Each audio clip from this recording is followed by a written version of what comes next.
As part of our broader introductions to the subject of normative ethics, what I want to do in this lesson is just take an overview at some of the normative ethical theories. And it is important, really, before we get into the depths of and the analysis of each of these different theories in future lessons' time, it's important to just take an overview so you get a general taste of what normative ethics essentially seeks to achieve and what it seeks to do. Because I mentioned in the previous lesson that what normative ethics fundamentally is a study of systems, the study of trying to find systematic processes by which we can actually come to conclusions about the morality of any particular moral conundrum, about any ethical problem, such that an ethical problem can be plugged into any of these normative ethical theories, these ethical systems, and it can spit out an answer whether or not it is moral or immoral, and therefore whether you ought or ought not to do that particular action, hence the phrase normative ethical theory. And so, to get a sort of flavour for how this actually works, I think it's going to be important to just go through and provide a basic introduction to each of the theories that we're going to be exploring over the next few lessons. So these are the most influential normative ethical theories that we actually have access to, essentially, that we have seen it over the last few hundreds, or even in some cases, few thousand years. And it's fundamentally the case that while you might find more modern and more up-to-date normative ethical theories, they all fundamentally are a flavour of one of these, or maybe a combination of some of these theories. So the normative ethical theories that we're going to be talking about in this lesson are, firstly, Kantian ethics, the sort of foundational framework for deontological theories and deontological theories of ethics. Secondly, we'll talk about utilitarianism, the sort of majority of the time people will be spending on looking at normative ethical theories. They essentially will be delineating and arguing between a utilitarian position versus a Kantian ethics or a deontological position. But alternatively, there is this idea known as virtue ethics, which is a theory of ethics that really has its origins in the philosophy of Aristotle. So it's a very Aristotelian conceptualization of ethics as well, something that is. And for the most part, when we actually think of normative ethical theories, these are in fact the three most important, the three most foundational ethical theories. You may also throw in social contract theories, potentially this idea known as situation ethics as well, but we will talk about those in future lessons' time. But for the most part, the majority of our lessons on normative ethics are going to concern ourselves with Kant and deontology.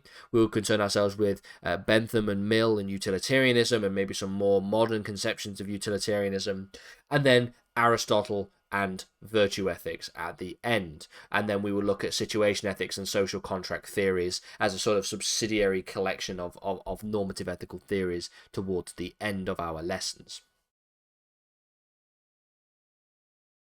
We're beginning first then with Kantian ethics. Let's just take a basic brief overview of what Kantian ethics essentially asks us to analyze and how it essentially works. It will not be an overview that is going to be in anywhere near the kind of depth that we are going to be exploring in future lessons' time. Essentially, Kantian ethics is going to be the subject of the next major topic. The next few lessons will be on this particular subject. But Kantian ethics is fundamentally a deontological theory, okay? It asserts that actions are morally right if they are done out of duty and adhere to some kind of universalized moral law. Now, this is a generalization of what deontological ethics essentially prescribes onto individuals. This idea that an action will be morally right if it is done out of some kind of duty.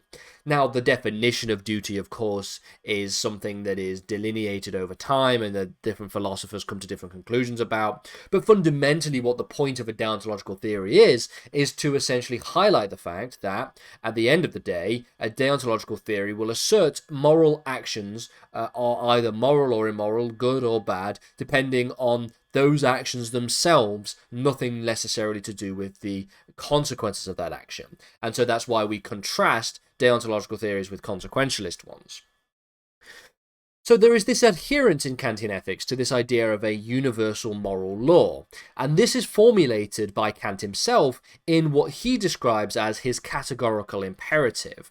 Now, there are three fundamental maxims of the categorical imperative. I've cited two of them here, the two most important of these maxims. The first maxim is something known as the universalizability principle, and essentially what this tells us is that an act can only ought to act only according to that maxim, which you can at the same time should become a universal law. So you can only act in a way that is essentially universal. What does this mean? Essentially, if I was to think of the morality of a particular action, it doesn't necessarily matter, according to Kant's universalizability principle, whether or not that action could be theoretically justified in that particular circumstance. In order for an act to be moral, you ought to act according to a principle that, assuming that we can essentially universalize this moral conduct or this immoral conduct, okay, will it be moral if it was applied to every single circumstance? Now, in a lot of circumstances, Kant uses the example of lying as an example of the universalizability principle. According to Kant, if you want to know whether or not something is moral or not, like for example, it is moral to lie or immoral to lie to an individual, you would have to suggest, and then you'd have to sort of invite yourself to do a thought experiment to ask the question of, if I was to universalize this particular action, if it became morally assertable that everyone should lie in every single circumstance, would we live in a moral, universal moral world? And the answer, of course, to Kant would be no, and therefore it would be immoral in that particular circumstance. The second part of the categorical imperative is something known as the humanity principle, or as I was taught when I was studying Kantian ethics, the idea that you should treat people not as ends in themselves, as ends in themselves, but not as a means to an end. And effectively, what this implies is that you should treat humanity, whether in your own person or in the person of another, always as an end and never as a means to an end, a means to your own ends rather than necessarily as an end in itself. So if you don't particularly have a great understanding of what all of this means, we will get to this in future lessons, don't worry. We will unpack each of these principles in a lot more detail and provide lots of interesting examples therein as well. Utilitarianism, at least in my opinion, is a bit easier to understand. Proposed originally by philosophers and legal theorists, in fact, of Jeremy Bentham on the one hand and John Stuart Mill on the other, essentially what utilitarianism holds is that the best action is the one that maximizes the overall happiness or utility.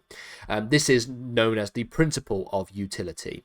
And it has a variety of different types.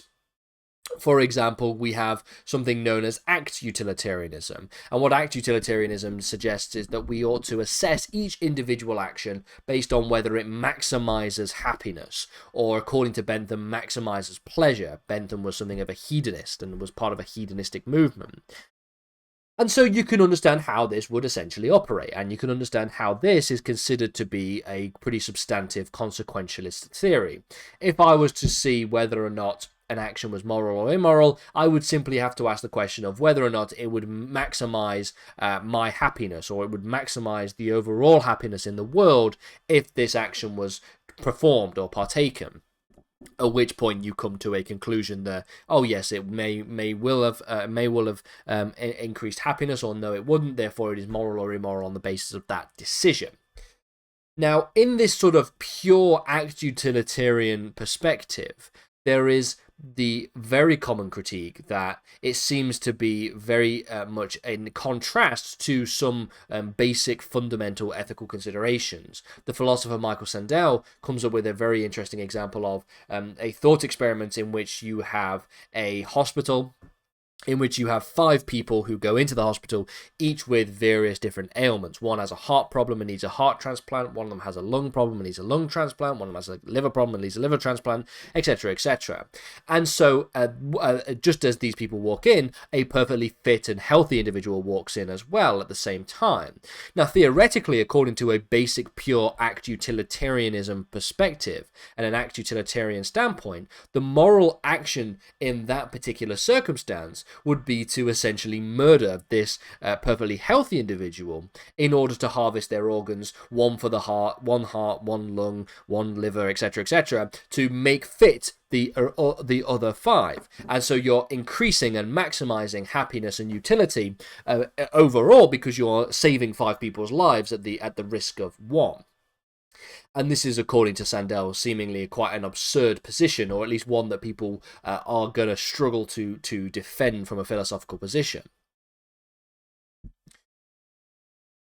Another variation of utilitarianism is this idea of rule utilitarianism. Rather than focusing directly on actions and direct acts, individual acts, you focus on rules. Focuses on rules that, if followed, tend to maximize happiness in the long run.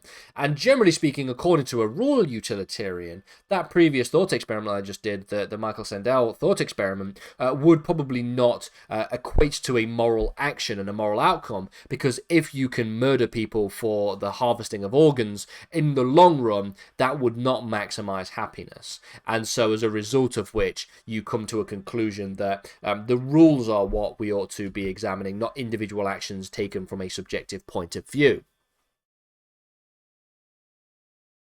Aristotle comes up with his own theory of ethics, known as virtue ethics. It is, as noted, rooted in Aristotelian philosophy, and it emphasizes the importance of developing good character traits and, by extension, good virtue. According to this theory, you may have a right action. The right action is what a virtuous person would do in those circumstances. And so, often when we think about virtue ethics, obviously what is considered to be a virtuous person would be something that changes over time, depending on the philosopher, depending on who we're talking about, and the characteristics and character traits of those individuals can be debated and can be delineated. Focusing on achieving something known as eudaimonia in Aristotelian philosophy, which is often roughly translated into something like flourishing or well-being, and also through the cultivation of virtues, such as courage, temperance, and wisdom, we can come to a conclusion about whether or not an action is considered to be moral or immoral. Virtues are therefore, by extension, traits that enable individuals to live according to their reason, and in accordance with reason more generally. Finally, then, you can devise and derive a social contract theory that is also a theory of normative ethics, fundamentally. It is often associated with philosophers such as Thomas Hobbes, political philosophers, that being John Locke, Jean-Jacques Rousseau. These are all philosophers who would develop this idea known as social contract theory. And social contract theory is, by and large, a theory of political philosophy. But then a basic counterexample to that, or a counterpoint to that, would be that political philosophy could just be conceived of as applied ethics. And what social contract theory suggests is that moral norms and political arrangements are justified based on hypothetical, or in some cases actual, agreement among individuals which form part of a society, such that our understanding about what ought to be the case in a moral conundrum, in a moral question that is devised, is something that is essentially concluded by society through this idea of hypothetical agreements that are made among individuals. Hence why we get a sort of social contract theory of normative ethics. As noted, with all of these lessons, we have a number of different different citations and further readings. For the most part, these are not specific to normative ethics. However, the final one here on the further reading, the Contemporary Introduction to Virtue Ethics, in fact is. But for the most part, moral philosophy tends to incorporate virtue ethics, normative ethics. It tends to also incorporate meta-ethics and applied ethics as well. But we've sort of split these apart in a bit more detail. The next topic is going to start looking at the philosophy of Immanuel Kant, specifically looking at his ethical ethical theories and his ideas relating to deontology.